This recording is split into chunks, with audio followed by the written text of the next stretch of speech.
नमस्कार मित्रांनो, मोहक मराठी कथा या यूट्यूब चॅनलवर आपले मनपूर्वक स्वागत आहे। यात तुम्हाला नवनवीन कथा ऐकायला मिळतील। जर तुम्हाला मी सांगितलेल्या कथा आवडत असतील तर माझ्या कथांना लाईक आणि सबस्क्राईब करा आणि नवनवीन कथांचा आनंद घ्या। तर मित्रांनो, मागच्या भागात आपण पाहिले की बऱ्यापैकी सदू काका आता दिव्याच्या तावडीत होता आणि तो तिच्यामुळे एवढा वेडा झाला होता की ती जसे म्हणेल त्यासाठी तो तयार झाला। त्याच्याकडूनच मिळालेल्या माहितीनुसार तिला आता असे कळाले होते की या वाड्यातच रणजितच्या मृत्यूचे रहस्य लपलेले आहे आणि माहिती काढता काढता ती सदू काकांना स्वतःच्या शरीराशी खेळत होती। पण तेवढ्यातच भाऊसाहेबांच्या गाडीचा आवाज आला आणि ती आपल्या रूमकडे पळाली। तर बघूया पुढे काय काय होते ते।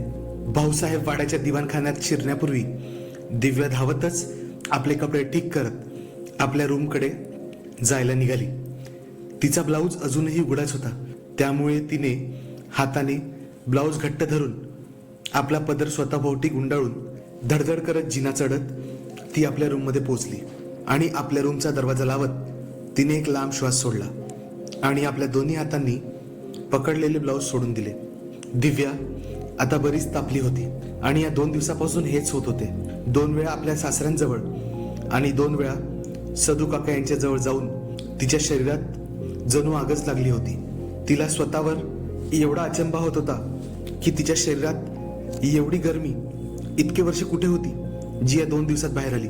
त्याचे कारण एकच होते की तिने स्वतःला बदलले होते आणि आता त्याचा परिणाम तिच्या शरीरावर दिसून येत होता।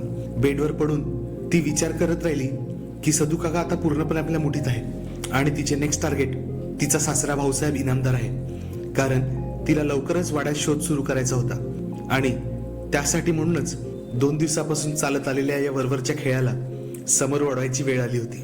सकाळपर्यंत दिव्या आपल्या खोलीतच झोपून होती। तिने जेवण सुद्धा आपल्या खोलीतच मागून घेतले आणि जेव्हा सदू काका जेवण घेऊन तिच्या रूममध्ये आला तो तिला सांगू लागला की आज भाऊसाहेबांनी मला सगळे काम संपवून परत जायला सांगितले आहे आणि म्हटले आहे की आजपासून तुला माझी मालिश करायची गरज नाही। त्यांचे बोलणे ऐकून दिव्याच्या डोळ्यात एक चमक आली। भाऊसाहेबांच्या बोलण्यावरून सदू काकाला जे समजायचे ते समजले होते।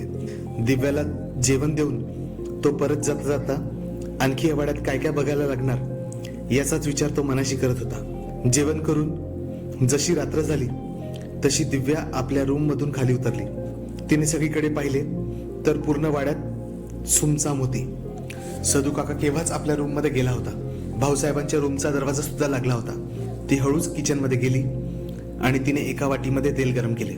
एका हातात तेलाची वाटी घेऊन ती भाऊसाहेबांच्या रूम मध्ये गेली आणि हळूच नॉक केले। आत या सुनबाई। भाऊसाहेब जणू तिची वाटच पाहत होते। दिव्या रूम मध्ये पोहोचली। ती सकाळचीच लाल साडी घालून होती, हातात तेलाची वाटी होती आणि नेहमीप्रमाणे ब्लाऊज अर्धे उघडे। तिने बिछाण्यावर पडलेल्या भाऊसाहेबांकडे पाहिले। ते फक्त धोत्रावरतीच होते, कुर्ता कधीचाच काढून ते तयारीत लेटले होते। दोघांनी एकमेकाकडे पाहिले पण काही बोलले नाही। ती हळूच भाऊसाहेबांच्या बिछाण्यावर चढली, आपल्या सासऱ्यांच्या बिछाण्यावर, आणि तेही लाल साडीमध्ये। भाऊसाहेब पोटांच्या भारावर लेटले होते। दिव्यानी त्यांच्या पाठीवर तेल ओतले आणि हळूहळू मालिश करणे सुरू केले। तिचे हात तेलामुळे पाठीवरून कमरेकडे आणि थोडे त्याच्या खाली सुद्धा सरकू लागले होते।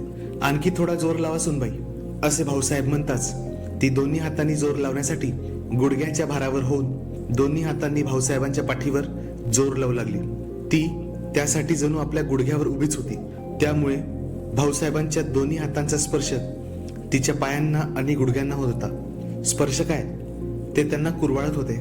हळूहळू तिच्यात ती चाग उठायला लागली जी ती मागच्या 2 दिवसापासून अनुभवत होती। पाठीवरून घसरणारे हात हळूहळू जोर लावल्यामुळे कमरेपर्यंत आणि ऑलमोस्ट कमरेच्या खालपर्यंत जात होते, पण भाऊसाहेब त्यावर काहीच रिस्पॉन्स देत नव्हते। जणू काही होतच नाही ते दाखवत होते। त्यांनी दिव्याचा हात आणखी खाली जावा यासाठी आपले धोतर लूज करून ठेवले होते। आता ती हळूहळू त्यांच्या पोटऱ्यांची मालिश करत होती। भाऊसाहेबांचा हात तिच्या गुडघ्याशी खेळत खेळत हळूहळू वर सरकायचा प्रयत्न करत होता। ते तिला कदाचित कळले होते, पण तरी सुद्धा ती तिथून हटत नव्हती, कारण ते तिला आवडले असावे। ती लगेचच त्यांना म्हणाली, बाबासाहेब आता सरळ होऊन जा। भाऊसाहेब जेव्हा सरळ होण्यासाठी पलटले तेव्हा दिव्याला काही क्षणासाठी आपली नजर खाली करावी लागली, कारण तिच्या मालिशमुळे त्यांच्या शरीरात जो करंट संचारला होता त्यामुळे त्यांच्या अवयवात झालेला फुगोटा तिला आता दिसला होता. भाऊसाहेब सरळ झाले. जोपर्यंत ती भाऊसाहेबांकडे बघणार तोपर्यंत त्यांनी आपले डोळे बंद करून टाकले होते. कदाचित डोळे बंद करून हे सर्व अनुभवणे त्यांना सोपी जात असावे. आता भाऊसाहेबांच्या छातीपासून पोटापर्यंत तेल जिरत होती. तिचे लक्ष अजूनही धोत्राकडेच होते. तिचे मन करत होते की आपला हात सरळ खाली नेऊन त्यांच्यावर ताबा मिळवावा, पण तिने स्वतःच्या मनावर कंट्रोल केले आणि मालिश करत राहिली. तिचा पदर कधीचाच खाली ढळला होता, पण त्याकडे तिचे लक्ष नव्हते. खूप वेळापासून ती गुडघ्याच्या भरोश्यावर बसून मालिश करत असल्यामुळे तिचे गुडघे आणि पाय आता दुखायला लागले होते. म्हणून तिने हलकेच कड बदलण्याचा प्रयत्न केला तर तिचा पाय सरळ भाऊसाहेबांच्या हातावर येऊन पडला. पण ना तिने हटवण्याचा प्रयत्न केला ना भाऊसाहेबांनी. दिव्या आता ज्या लईमध्ये भाऊसाहेबांना तेल लावत होती त्याच लईमध्ये भाऊसाहेब तिच्या पायावर हात फिरवत होते. दिव्याचेही डोळे आता बंद झाले होते. मालिश आता फक्त मालिश राहिली नव्हती. तिच्या लक्षात आले भाऊसाहेबांच्या हातांची हालचाल वाढली आहे आणि एकदम त्यांचे हात पायांकडून मांड्यांकडे जात आहे. त्यामुळे ती एकदमच दचकली आणि दुसऱ्या बाजूस सरकली. थोड्या वेळासाठी तिलाही वाईट वाटले, कारण भाऊसाहेबांच्या हात फिरवण्याने तिला मजा वाटत होती. अचानक तिचा तोल जाऊन ती भाऊसाहेबांवर आदळली. तिचे एकदम वजन पडल्यामुळे भाऊसाहेबांच्या तोंडून एक आवाज निघाला. तिला स्वतःवरून सावरायच्या नादात भाऊसाहेबांनी आपले दोन्ही हात तिच्या कमरेशी धरले. तिच्या तोंडून फक्त एवढेच निघाले, माफ करा बाबासाहेब, मी चुकीने पडले. पण त्यांचे डोळे तसेच बंद होते. पण अजूनही त्यांनी त्यांचे हात तिथेच ठेवले होते. त्यामुळे त्यांचे हात तसेच सरपटत कमरेवरून पोटावर फिरत होते. त्यामुळे दिव्याला अगदी हवेत उडल्यासारखे वाटत होते. ती म्हणाली, बाबासाहेब, मी आता तुमच्या हातांना तेल लावून देते. असे म्हणत तिने त्यांचे दोन्ही हात आपल्या कमरेवरून सोडून घेतले. पण तिला वाईट वाटायचे की भाऊसाहेबांच्या अचानक झालेल्या हल्ल्यामुळे तिला मजा तरी यायची, पण ती घाबरून त्यापासून दूर व्हायची. मग तिला वाटायचे, अरे आपण असे का केले. तिने भाऊसाहेबांचे दोन्ही हात आपल्या खांद्यावर ठेवून घेतले आणि दोन्ही हातांना ती तेल लावत होती. पण भाऊसाहेब आता समजण्याच्या पलीकडे होते. त्यामुळे त्यांच्या हातांची मजल खांद्यापुरतीच मर्यादित न होता आजूबाजूलाही होत होती. त्यामुळे दिव्याचे श्वास आता जोरजोरात वाढायला लागले होते. दिव्याने सुद्धा भाऊसाहेबांकडे पाहिले तर त्यांची छाती सुद्धा धडधडत होती आणि ते पूर्ण आवेशात दिसत होते. आता मात्र हे स्पष्ट होते की ही मालिश नाही, दोघेही एकमेकांच्या शरीराला कुरवाळत होते. आता या सर्व गोष्टी तिच्यासाठी असह्य होत्या. तिला वाटले की जर आपण हे थांबवले नाही तर भाऊसाहेबांना वाटेल की ही स्वतः सगळ्यांसाठीच तयार आहे आणि हा तिच्या प्लॅनचा भाग नव्हता. म्हणून ती पुढच्या क्षणी म्हणाली, बाबासाहेब, मालिश झाली, मी आता निघते. पण भाऊसाहेबांनी तिचा हात पकडला आणि तिला ओढत परत बसवले. दिव्या गोंधळून त्यांच्याकडे पाहत होती. तेव्हा त्यांनी आपले डोळे उघडले.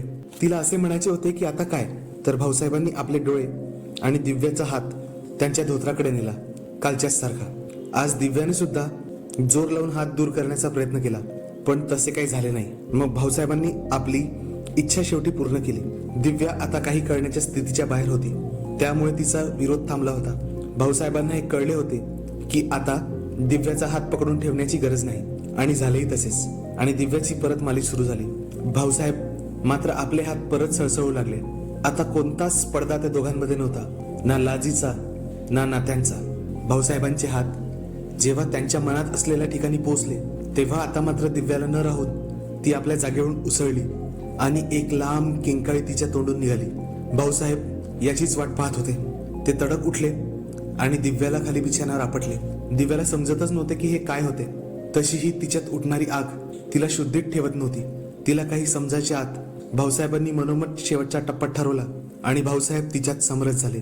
दिव्या ओरडलीच. जणू पोलादी पहारीचा अनुभवच तिला आता आला होता. हा अनुभव ती 10 वर्षानंतर घेत होती आणि आजपर्यंत जो तिने अनुभव घेतला होता त्यापेक्षा हा कितीतरी पटीने वेगळा होता. त्यामुळे ती वेदनेने अक्षरशः ओरडू लागली आणि दूर जाण्याचा प्रयत्न करू लागली. पण आता ते अशक्य होते, कारण तिने स्वतःच भाऊसाहेबांमधला राक्षस जागा केला होता. भाऊसाहेब रानटी होत होते. त्यांचा स्वतःवर ताबा राहिला नव्हता. त्यांना स्वतःलाच कळत नव्हते की ते काय करताय. त्यांचे दात दिव्याच्या खांद्याचा सावा घेत होते. या सर्वांचा दिव्यावर काय परिणाम होत आहे याकडे आता भाऊसाहेबांचे काहीच लक्ष नव्हते. ते फक्त स्वतःची इच्छा अतिशय आवेशाने आणि अतिशय क्रूरतेने पूर्ण करत होते. दिव्याच्या किंकाळ्यांनी ती रूम दणानून उठली होती आणि पुढच्याच 5 मिनिटात हा ज्वालामुखी शांत झाला होता. दिव्या तर जवळजवळ मूर्छितच होती. या स्थितीत तिची जराशी मान वळली तर तिला दिसले की रूमचा दरवाजा हलका उघडा होता आणि सदू काका बाहेर राहून सगळं पाहत होता, पण त्यावर काही प्रतिक्रिया देण्याची स्थिती तिची नव्हती. तिचे डोळे आपोआप लागले होते. जेव्हा तिचे डोळे उघडले तेव्हा रात्र तिच्याच नशेत होती. जवळपास 2 वाजले होते आणि ती तशीच बिछाणावर पडली होती. तिच्या ब्लाऊजचे बटन तुटले आहे हे तिला कळले होते. भाऊसाहेबांचा हात अजूनही दिव्याच्या पोटावर होता. तो हात बाजूला करून तिने उठायचा प्रयत्न केला, पण अतिशय वेदनेने तिच्यात एक किंकाळी उठली. तिच्या शरीरावर सर्वत्र नखांचे आणि दातांनी चावल्याचे चिन्ह दिसून येत होते. तिने परत हात सरकवण्याचा प्रयत्न केला, पण काहीच फायदा झाला नाही. तिच्यात तेवढी शक्तीच उरली नव्हती. ती परत बिछाण्यावर पडली. 2 दिवसापासून जी भट्टी ती गरम करत होती, तिचा स्फोट होणार आहे तिला माहिती होतं, पण असा होईल याबद्दल तिने कधीच विचार केला नव्हता. भाऊसाहेबांनी तिला सांभाळायचा चान्सच दिला नाही. त्यांच्या शरीरात न जाणे कित्येक वर्षापासून जी आग होती ती त्यांनी एकाच झटक्यात दिव्यावर काढून टाकली. यापूर्वी दिव्या काही समजू शकेल तोपर्यंत ती आपल्या सासऱ्यांची सावज बनली होती आणि 2 दिवसापासून जे काही घडत होतं त्याचाच विचार ती करू लागली. एक साधी सरळ मुलगी जी देवाधर्मात व्यस्त असायची, ती आज आपल्या सासऱ्याच्या बिछाण्यावर जवळजवळ उघडी पडली होती. त्यांनी तिच्या प्रेमाचा भोग भोगला होता. एवढेच नाही तर तिच्या शरीरासोबत घरचा नौकर सुद्धा खेळला होता. याचा विचार तिने कधीच केला नव्हता. ती देवालाच कोसत होती. हाच बदला आहे ना माझ्या एवढ्या दिवसाच्या पूजेचा आणि व्रतवैकल्याचा. दिव्याने आता घड्याळीकडे पाहिले. 3 वाजले होते. एक वेळ तिच्या डोक्यात विचार आला की आपण रूम मध्ये जायचे, पण ते तिला जमले नाही. ती तिथेच झोपली आणि स्वप्नाच्या जगामध्ये शिरली. एका मोठ्या जंगलाच्या मधात ती उभी होती. चारी बाजूला उंच उंच झाड आणि प्राण्यांच्या आणि पक्ष्यांच्या ओरडण्याचा आवाज येत होता. हवेचा आणि रातकिड्याचा आवाज सळसळत होता. तिला अचानक काहीतरी दुखायला लागले म्हणून तिला पाहिले तर ती पायात काहीच घालून नव्हती. तिच्या पायात काटा रुटला होता. ती खाली बसली. वर तिने आकाशाकडे पाहिले तर चंद्र पूर्ण होता, पण त्याचं चांदणं काही पडत नव्हतं. काहीच उजेड नव्हता. आजूबाजूला सापाच्या फुटकारण्याचा आवाज येत होता, तर वाघाची डरकाळी सुद्धा फुटत होती. आवाज वाढू लागल्यावर तिने पाहिले तर एक भला मोठा वाघ आणि एक नाग तिच्या मागे लागले होते. ती जीव मुठीत घेऊन पळत होती. काट्या कोपाट्यात आणि झुडपात अटकून अटकून तिचे ब्लाऊज जवळपास पूर्णपणे फाटले होते. ती आपले शरीर झाकण्याचा प्रयत्न करण्याचे सोडून पळत राहिली आणि एका मोकळ्या मैदानात येऊन पडली. प्राण्यांचा आवाज बंद झाला होता. अचानक तिला समोर एक कार दिसली. कारचे इंजिन सुरू होते आणि लाईट सुद्धा. ती मदत मागायला पळत पळत कार जवळ आली. ती कार रणजितची होती. ती कार पाहून ती मनातल्या मनात खुश झाली आणि कार जवळ आली. तेवढ्यात कारचा दरवाजा उघडला आणि रक्ताने माखलेला रणजित गाडीच्या बाहेर निघून जमिनीवर कोसळला. दिव्या धावतच जवळ आली. त्याचे डोके आपल्या मांडीवर घेऊन रडत रडत म्हणू लागली, काय झालं तुम्हाला? त्याच्या तोंडून फक्त दिव्या दिव्या असा शब्द निघाला आणि पुढे तो काहीच बोलला नाही. तिने घाबरून इकडे तिकडे पाहिले, पण मदतीसाठी कोणीच नव्हते. तेवढ्यात सदू काका धावत धावत तिथे आला. तिने हिंमत बांधली आणि म्हणाली, सदू काका बघा ना यांना काय झाले आहे, मदत करा, डॉक्टरांकडे घेऊन जावे लागेल. पण सदू काका काहीच न करता एकाच जागेवर उभा राहून तिच्याकडे पाहून हसत होता. ती जवळजवळ ओरडलीच आणि चिडतच त्याला बोलली, तुम्ही काय करता एका जागेवर बसून? जा लवकर मदत आणा. पण तेवढ्यात तिला दिव्या म्हणून जोरदार आवाज आला. तो भारदस्त आणि ओळखीचा आवाज कुठून आला यासाठी तिने मागे वळून पाहिले तर तिचे सासरे भाऊसाहेब उभे होते. त्यांच्याकडे पाहून दिव्याच्या जीवात जीव आला आणि ती म्हणाली, बघा ना बाबासाहेब यांना काय झाले आहे. पण भाऊसाहेबांनी तिचे न ऐकता तिचे केस आपल्या एका हाताने पकडले आणि जवळपास ओढतच तिला तिच्या जागेवरून उठवले. तिला उठवताच रणजितचे डोके खाली जमिनीवर आपटले गेले. तिला काही कळायच्या आतच त्यांनी तिला कारच्या बोनेटवर ढकलले आणि क्षणाचाही विचार न करता तिची साडी वर करून तिच्यावर तुटून पडले. ती ओरडायला लागली तर ते एका हाताने तिचे तोंड दाबत होते आणि एक हात शरीरावर फिरवत होते व तिचे शरीर कुस्करत होते. तिची नजर वळून वळून रणजितकडे पाहत होती, पण परत तिचे केस ओढून भाऊसाहेब तिला सरळ करायचे. तिचे एक लक्ष सदू काकाकडे गेले तर काका तिच्याकडे बघून हसत होते. अगदी हडबडतच तिने डोळे उघडले. ती घाबरून अक्षरशः घामाने ओली झाली होती. तिचे शरीर कापत होते. तिचे डोळे उघडतात तिच्या लक्षात आले की ती स्वप्न पाहत होती. भाऊसाहेब आता तिच्या बिछाण्यावर नव्हते. ती एकटीच तिथे पडली होती. तिला खूप थंडी वाजत होती. तिला ताप चढला होता. तिच्या डोक्यातले स्वप्न अजूनही निघाले नव्हते. सदू काकांच्या हसण्याचा आवाज तिला येत होता. तर मित्रांनो, दिव्याचे जग आता पूर्णपणे बदललेले आहे. दिव्या काय करते आहे आणि दिव्या आता काय करून चुकली आहे हे कदाचित दिव्याला कळले आहे, पण तिचे मन तिला कोसत आहे की कशी एक खानदानी घरंदाज मुलगी स्वतःसोबत काय करून बसली ते. तर बघूया पुढे काय होते. तर मित्रांनो, आशा करतो की तुम्हाला आजची कथा आवडली असेल. अशाच नवनवीन कथा ऐकण्यासाठी मोहक मराठी कथा या चॅनलला लाईक, शेअर आणि सबस्क्राईब करा. तसेच आपले अभिप्राय कमेंटमधून आम्हाला देत राहा. आमच्या चॅनलला सपोर्ट करण्यासाठी तुम्ही थँक्स बटन दाबून आम्हाला सहकार्य करू शकता. धन्यवाद.